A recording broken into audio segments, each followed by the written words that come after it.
Sometimes the story we tell ourselves is not really true. Sometimes the story others tell about us is not really true. Here on today's Heart Lift with Janell, we are going to learn how to rewrite our story. So pick up your favorite pen and journal, grab a cup of something delicious, and start your heart-lifting journey towards living a meaningful life.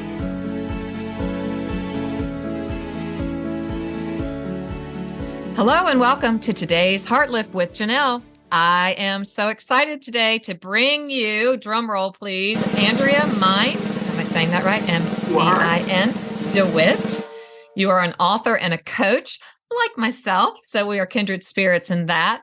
But I wanted to share, Andrea, real quick, that one morning I was watching the Today Show. I guess it was maybe even January 1st or 2nd. It was early. Do you have the date? Do you know the date? Yes, it was December 6th. Oh, it's December. 2023. No, I'm sorry. January 6th. Okay, so 2023. January 6th, 2023, and they're giving the picks of the year for books and categories, and up comes the motivational book of the year. And of course, every self-help prescriptive writer, such as myself, wants to see their book hop up on there, right? Well, lucky Andrea, her book pops up, unbeknownst to you. Is that right? Yes. And now, I mean, it's, there's no one that's more surprised, delighted, and grateful than me. I mean, honest to goodness, the book had just come out December 20th. So, I mean, okay. I did not expect that at all. So my son was still here for the holidays. And so we were taking him to the airport and taping it. And my publisher was sending me the Twitter because we had to wait until, because I'm on the Pacific.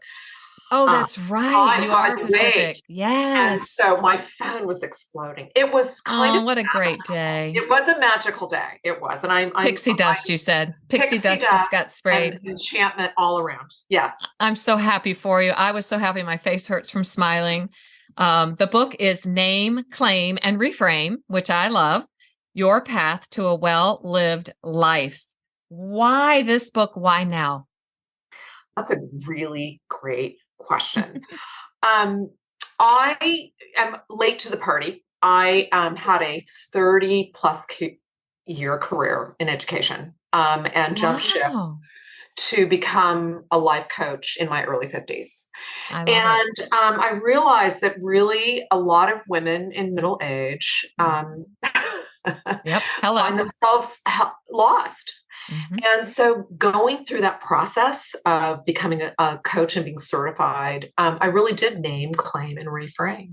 I love that. And you've trademarked that, correct? I did trademark mm-hmm. that. But Janell, it was a healing journey for me, but I thought, oh my goodness, this is a structure that can work for anybody. Mm-hmm. And because I'm an academic, I love structures and I love making content accessible. And so it was really written to make coaching accessible to everyone, because not everybody can afford to hire a coach. No, they but can't. Everybody can name their triggers, claim resonant actions that match their core values, and reframe their mindset so they can really have optimism and really see the big picture. And that's what it's about.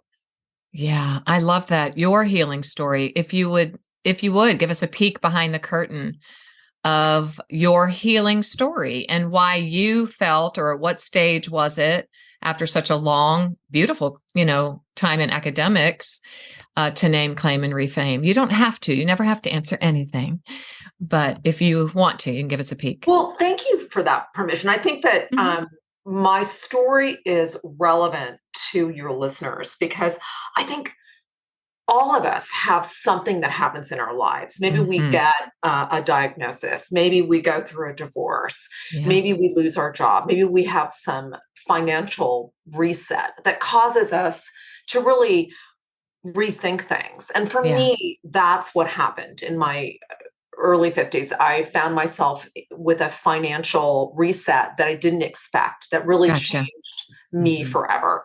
And so I really needed to take my power back. There you go.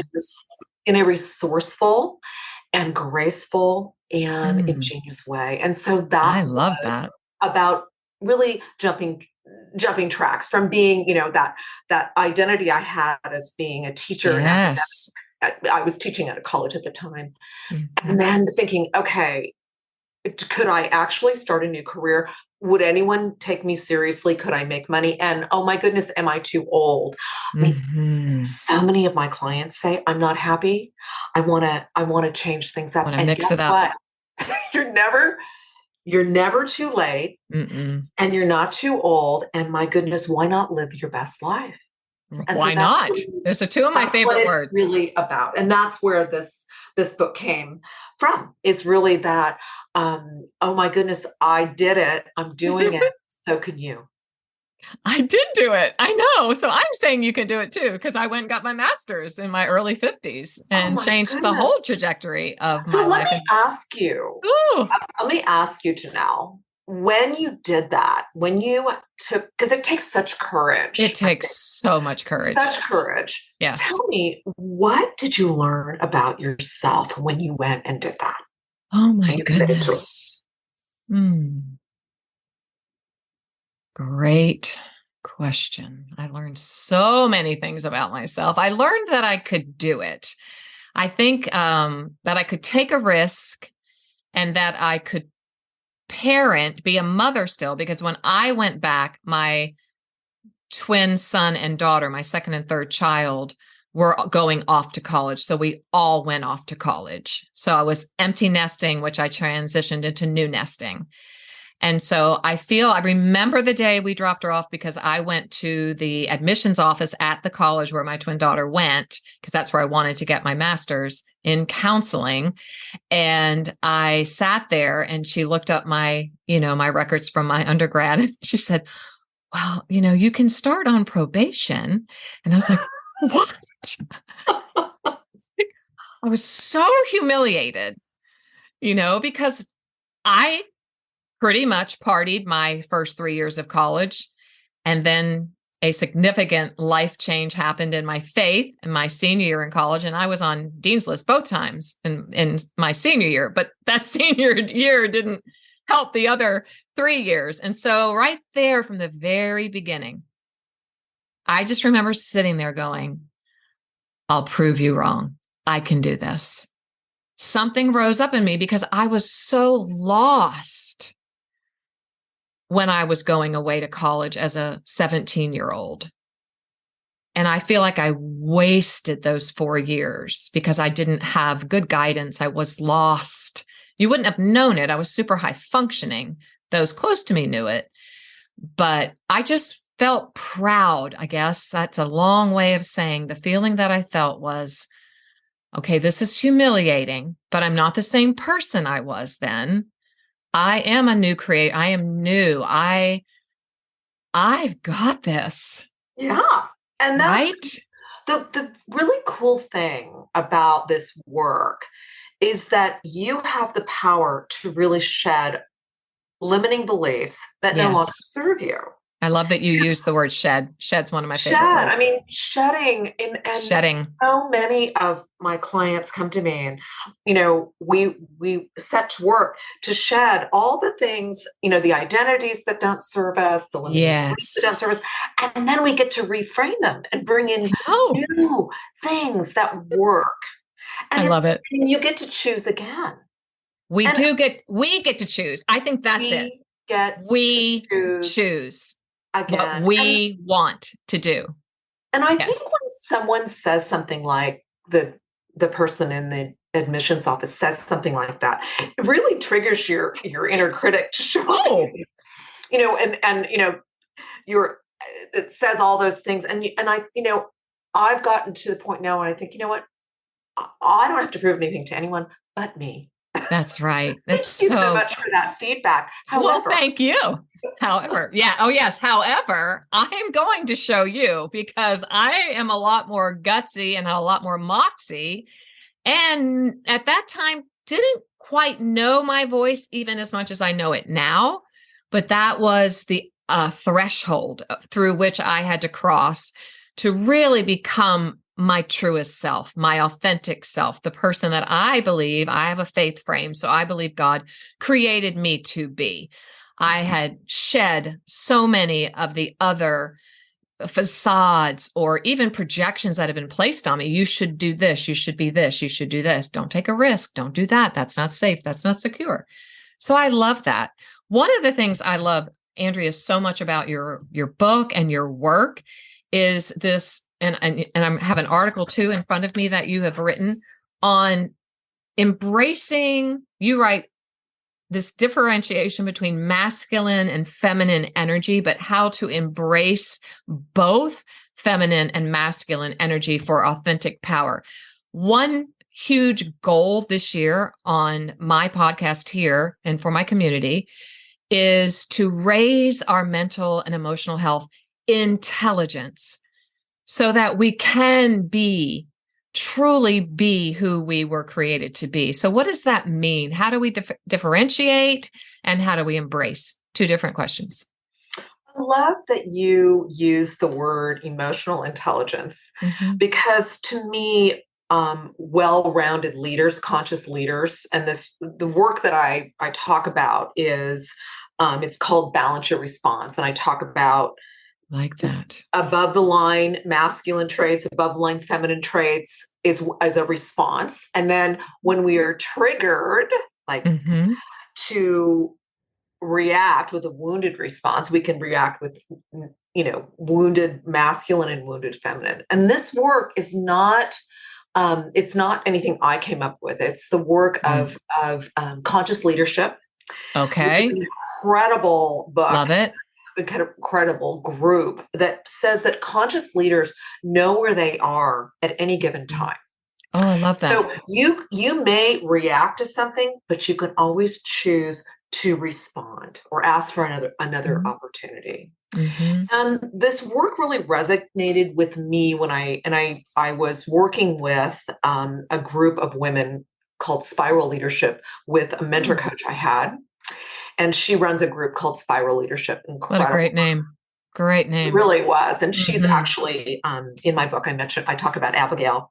Nice. But I realized that I had spent most of my life really as a warrior. I could say that I'm a warrior in recovery because I grew up in a very masculine household. I mean, everything, you stood up, you were courageous and forthright, and you stuffed your emotions, and it was all very above the line, masculine. But what happened is when I was triggered, I would respond with territorial or aggressive or controlling reactions. Interesting. And so I thought, oh my goodness, if I want to be a better leader, there's this whole part of me that I haven't explored, the stuff under the armor. And that was my feminine. I could be more, I think being emotionally intelligent is a feminine, being intuitive, being a good listener. Empathic, sensitive. Tender. Exactly. And so gentle. Many of my clients come to me and they're so concerned about showing these incredible qualities at work. And so we talk about the balance between their masculine and their feminine. I like that. Before I go into that, I want to talk about masculine energy. It's more about doing. And energy is more about being. So when you're in your feminine energy, you are listening, you're receptive, you're taking in what's going on in this meeting. Right. What I'm seeing. Maybe I need to be receptive. Maybe I need to listen. Maybe I need to create and cultivate more of a receptive environment. Yeah. When you're in your masculine, which is all really great leadership, you might be more focused, more courageous, more visionary. And so it's important to, when I talk less feely. Pardon? Less feely, like less in your emotions, less. Well, but our emotions do serve us. And they do. When I talk about the naming step, Janell, it's about really, what are your triggers? What's triggering me to react instead of respond? That's right. And it starts with you, yourself. Always. Starts right here. Yep. It does. Mm-hmm. True change always starts from the inside out. We know that. It does. This community is well versed in that. It has to start within our own hearts. There's just no other way. We can't change anyone else. We just know that. We can't fix anybody else. We can't change anybody else. And when we were making the title of the book, my publisher and I were talking, and we said, it's a little ambiguous. And so we added, the top of my book says, your power and potential starts with your truth. I love that. When you talk about being heart-centered, Janell, that's exactly what it is. We must be truthful with ourselves. When we react to adversity, there's something going on. We need to look inside first. And that's what this book is really. It starts there with naming things. And I love that, because I feel like when I don't know a lot about conscious leadership. That's why I wanted you to come on and help us raise our intelligence and understand the masculine, the feminine, and all of that. So you can tell me whether I'm right or wrong. But I think for so long in my life, I oppressed or was oppressed, and I repressed and suppressed my own voice. And we equate voice in this community with value, worth, and dignity. So when I know myself, when I know my truth, I have to know myself to know my truth, which also means I have to know who I'm not or who someone else has tried to shape me into, or someone has projected, my mother projected on me to be, or perhaps it was a father, a coach, an aunt. All of those things. So is it safe to say, I mean, not always, and there's no box for these qualities in a sense, but when I really come to know myself and I'm comfortable in my body and my skin, and I understand that my voice matters, when I begin to use my voice and bring it forth with healthy assertiveness and speak my truth, and don't shrink back and don't, allow others to make me small, is that embracing my masculine side, or is it embracing both sides? That's such a great question. We can hash it out. I'm just so curious. It's such a great question. I mean, I think that being truthful with yourself, when you feel that you are not being seen or heard. Yes. I think as women, traditionally, our great grandmothers and our grandmothers and our mothers, what we would react when we were pushed back and told to be quiet and to be good girls and not to speak our truth. And so I would say that is a more feminine, wounded response. Yes, I mean, I would say that would that's be good. Being the victim or shutting down, or that happens, and we certainly do that. I do want to say about my message, please, that I'm not. I think there's, especially with the Me Too movement that's happened, with a lot of women getting really angry. Yes, and I spent the first 55 years angry. I don't want to be angry anymore. Thank you for your honesty. That's what we're all about here. I didn't know why I was angry. You didn't know? Me too. I had no idea. And so this message is really about saying, okay, I need to understand where that anger is coming from. And that's naming what's triggering me to react instead of respond. And my message is really more about, no, actually, I get to choose to take my power back in a very graceful, intelligent, I love that you said and resourceful way. I love it. So there's a story in my book that I talk about. I talk about a relationship with my father, and I love my dad. He's still alive. He's 93. Of course. Wow. And a lot of this work was about healing that relationship. We all have relationships that we want to heal. Without a doubt. I was a warrior because of my wonderful father. I mean, that's how I was successful. but I realized that there was a lot of triggers with lots of things. Mm-hmm. And there's a scene in the book that I talk about. He said something to me, and I thought, yeah, I'm not going to react. I'm not going to react in a masculine way. I'm going to respond in a feminine way. And I got tears in my eyes, and I asked him for what I needed in that moment. Oh, beautiful. And it was this moment where I was really modeling very, very intelligent feminine leadership. Yeah. In front of the very person that had made me a warrior. What a gift. I did that with my mom. So I relate to you on that. It's such a gift to be able to do that. But it also is, I mean, when you have an opportunity and it doesn't always turn out that way, but to model really smart leadership, yes, and it's masculine and feminine. Of course. You show people how you would like to be treated. Without a doubt. That's all we talk about here. So absolutely. And yes. It changed our relationship in that moment. At 90, he wasn't 93 at the time, but at that time. He was 92. Oh, what a gift. Oh my goodness. And how'd you feel about that? Did you feel proud? Or it was embarrassing because I had tears in my eyes, and I showed him my underbelly, but he saw under that the fortitude and the wisdom and the grace of a very different woman.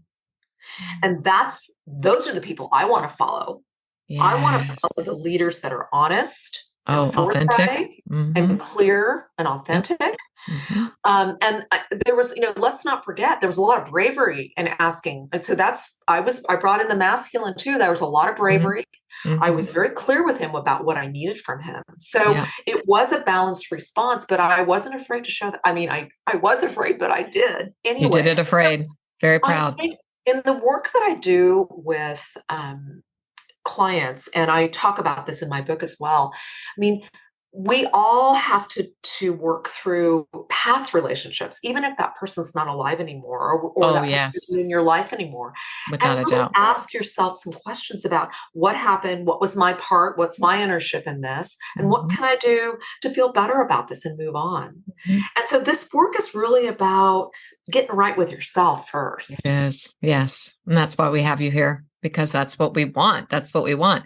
Is that how you would describe then a gentle warrior? Because you bring to us the gentle warrior toolbox, which I love it so much. Tell me about this toolbox. I love tools. I have a book called 9 Tools. So I love tools. Give us some tools. You do have a book. I saw your book. Yes. I need to dig into your book. Give me some tools. I think that, again, I talk about my former career as a teacher and a college instructor. And I think that structures give us something to hang on to. So my reason really for putting, I have graphic organizers and all sorts of tools in my book, but the toolbox is really, the name step is really gaining awareness of what is causing me to react instead of respond. And I give all sorts of, I help you go through that step. It's a workbook for sure. It's a great book, but it's a workbook too.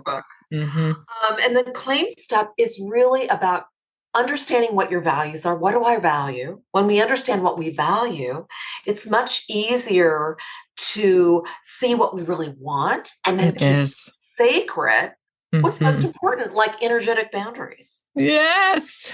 Right? So good. Yes. I mean, when a client comes to me and they say, I'm really upset about this, I'll say, okay, what energetic boundary was stepped on? Right there. That's right. You know what core value it was and why it's bothering me. And then the reframe's a little trickier. Janell, you gotta name and claim before you can reframe. But the reframe helps us to really step back, separate our ego, and look at the big picture. I'm so glad you said that. Yep. Honest to goodness. Oftentimes when we have our ego so wrapped up in something, if we step away from it and we think, okay, in the big picture, I know that I need to do this. How is this going to serve my goals for the future? Is it going to really serve my goals? And maybe I can claim a value that would be, I can hang on to, so that I have to do this thing, but I'm honoring myself. I'm in integrity. because I've Yes. separated my ego and I'm thinking, this is really Mm-hmm. going to serve me going forward. Or I'm Yes. honoring generosity or patience, or Mm-hmm. I'm thinking, this is really a goal that I have for myself, and this is where I'm going, and that's why I'm doing this. I think that's everything. I just went through that myself last week. I went through a 7-day, like a meditative personal retreat. I just did it myself. And it was under the guidance of Dr. Benjamin Perkis, who developed the Aroma Freedom program that I use within my practice. And we had to literally put out what we wanted to see come to us in the world, all that stuff this year, right? Beginning of the year. And I became very, very frustrated, very like, why am I finding a block here? Because I was asking for something professional, and something in my professional realm of life. And by the second and the third day of praying through that and meditating and breathing oils that I do, and I was just frustrated. I was like, what is this? And so I started to really look up sending affirmations, like creating affirmations and creating intentions. And I found a teacher that I love to listen to quite a bit. And she defined it exactly like you just did. You have to separate, typically when we begin writing intentions or resolutions or something, they're going to be more ego driven, right? Let me say another thing. Yeah, go ahead. You were in your masculine. You were in your masculine. Tell me more. So to me, like I don't make New Year's resolutions anymore No. because I think they're very limiting. I thought you were going to say They're very limiting. They are. They are. I agree. If you think about let's take you back there. In that Take moment, me. I love it. In that moment, Janell, when you were thinking about what did you want to welcome in? I mean, if you were really going to be welcome in more feminine energy into this alchemy of you and what you're really wanting for your business and your career and the good you want to bring to the world, let's dream with me. What do you want to welcome in? What do you want to receive? What do you want to make available? What would it be? What would it look like? Where were you last week? Where were you? But really, it's really, the thing about feminine energy is that it's receptive. It's Yes. collaborative. It's curious. It's flexible. Feminine would be more receptive. So in my working through that situation last week of trying to put out into the world what I wanted the world to bring to me, is it fair to say that I really want the intangibles, not really the tangibles? Like that's how I ended up.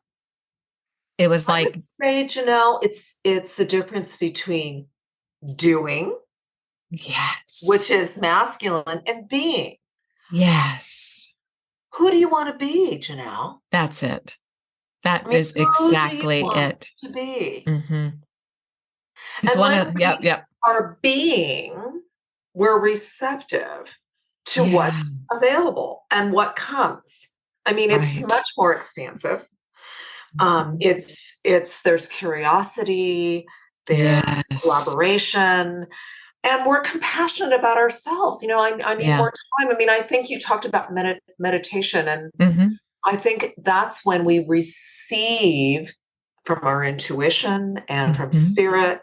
That's right. And all the things that we really need, because everything you need, my dear, is right inside you. I know. Isn't that crazy? It's not crazy at all. No, I know. It's so true, but it just, sometimes we just tend to forget that beautiful nugget. So I thank you so much for that, because I think it is going to really help so many that are listening when they try to name and claim and reframe, to understand that core values are really the fundamental piece. And by the end of the week, I had come to that. I had come to, because one of the things was in 3 years, like, where would you, and I don't really do that a lot anymore, but I thought I'm going to stick with this. I like this. At least it's getting me to spend some time in meditation, every day. And I've been wanting to do that more and more. And by the end of the week, though, I was like, in 3 years, I just want to be I saw myself sitting at a table. A very stimulating conversation was happening.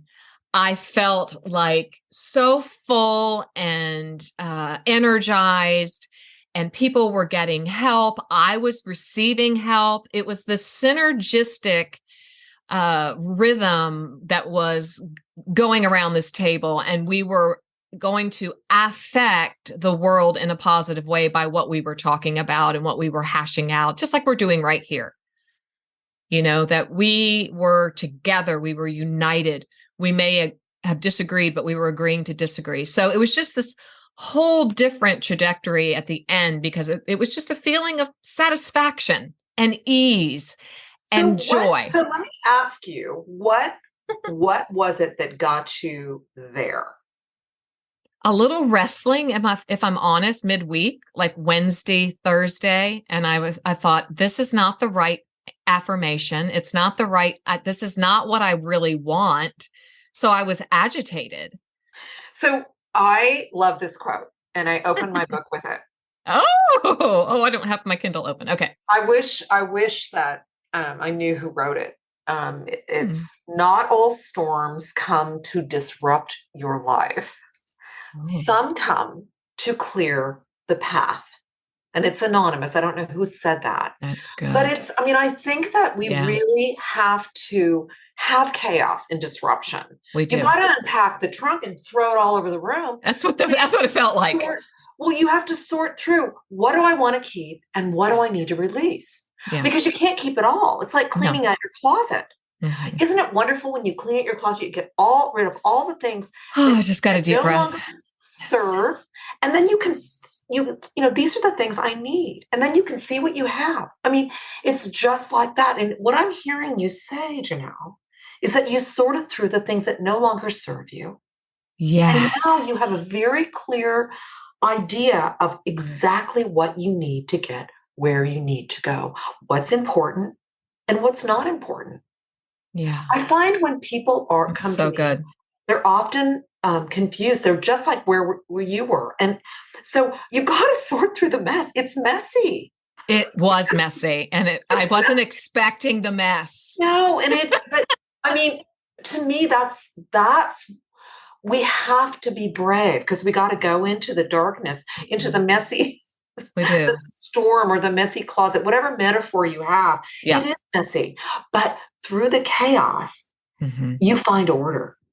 Oh, and probably 20. Yeah, exactly. I did take my power back, and it was like 20 pages of scribbles and notes and thoughts and scribbles and thoughts and notes. And, none of it would have happened had I not made the effort, which is what we're continuing to urge everyone to do in this new year that we're living in, is to take the time to do those kind of soul searching, introspective,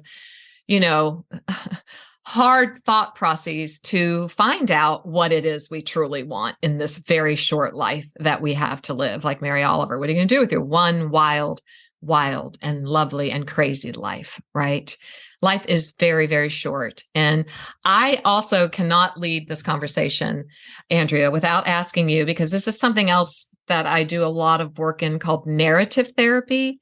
And in narrative therapy, you create a persona for your inner critic or for a bully or for something in your life that perhaps is just too tough.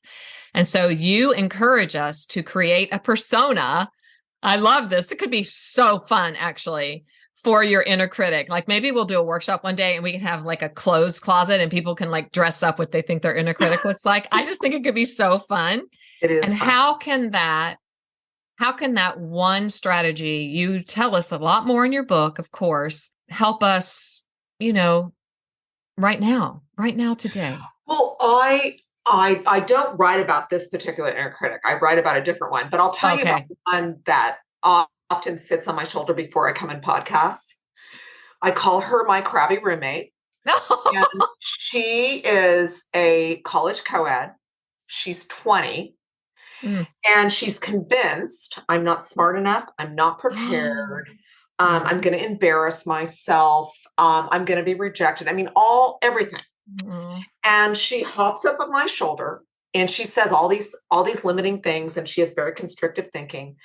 And today I turned to her and I said, I know you're worried about us. I know you're worried that I don't know enough, but you're 20, I'm 60, and you have no idea what I've done. I am so prepared. I wrote a book on this.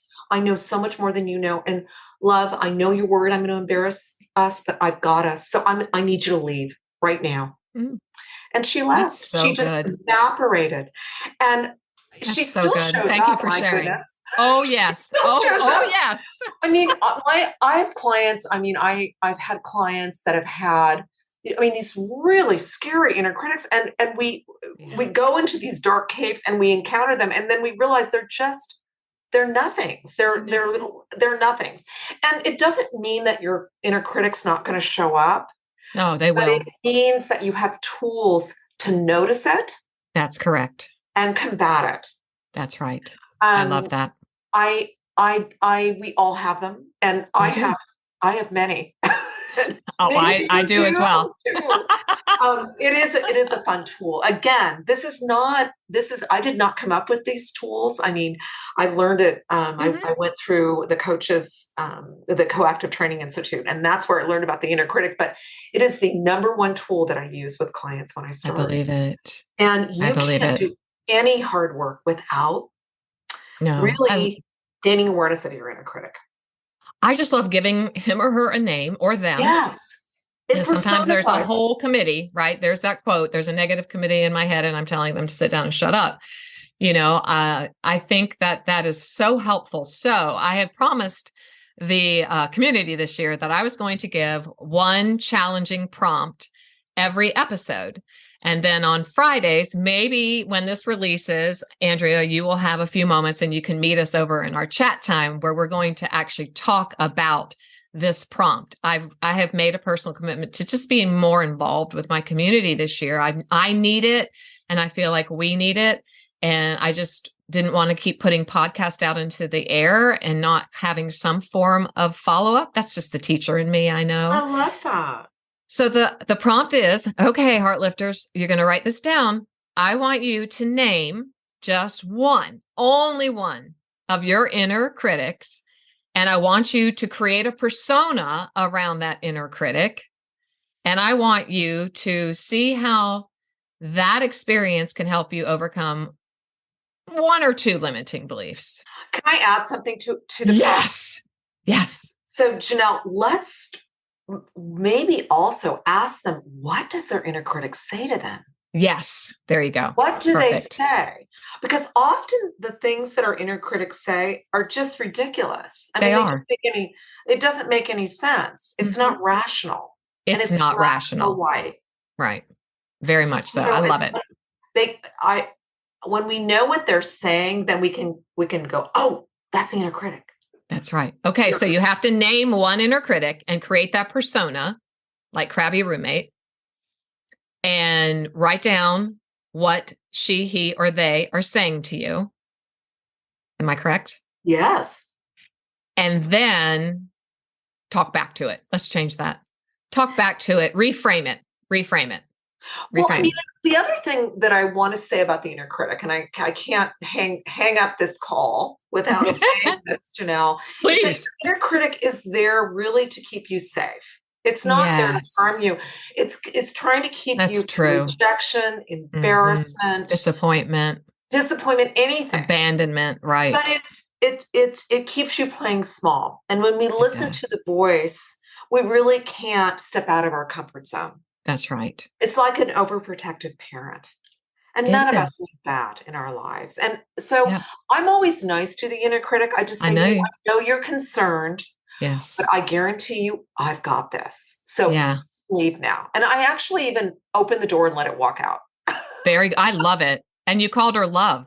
Love, I've got this. Oh, honey. Please do. I just think, poor dear. She's so I know. worried. She's so worried. And I think that speaks a lot to the therapeutic approach of internal family systems, which we've had Dr. Allison Cook on here to talk to us about that. And that is exactly what that is. You're actually speaking to someone who's trying to keep you very, very safe. So I appreciate that you added that needed to be said. Well, this has been engaging. I am ready for you to switch and life coach me. This was refreshing and lovely. Oh, Janell, You are good at what you do. Pleasure. It's been You're a good pleasure at what you do. too. And you're a healer as well. You're doing incredible my work. best. And so it's just wonderful to be able to co-conspire with you today. Thank you so much. I hope we can connect, and hopefully maybe you'll be able to enter into our chat, or even on Instagram, people can DM you there or whatever. So I will let you all know, Heartlifters, where to find Andrea and where to find her book. And please take the time this year to consider and name and claim and reframe one aspect of your life. You can't do them all at once, but you can at least begin. And we know here that awareness is everything. So I feel like we've already started by bringing this to our awareness today. Thank you, Andrea, for bringing it to our awareness and for doing what you do. And thank you for taking the big, bold risk that you took a decade ago. Thank you. Thank you, Janell. Appreciate it. Thanks for listening today. It was great having you here. For even more great content and resources, please join the Stronger Everyday online community at janellraridan.com. Always remember, you, my friend, have value, worth, and dignity.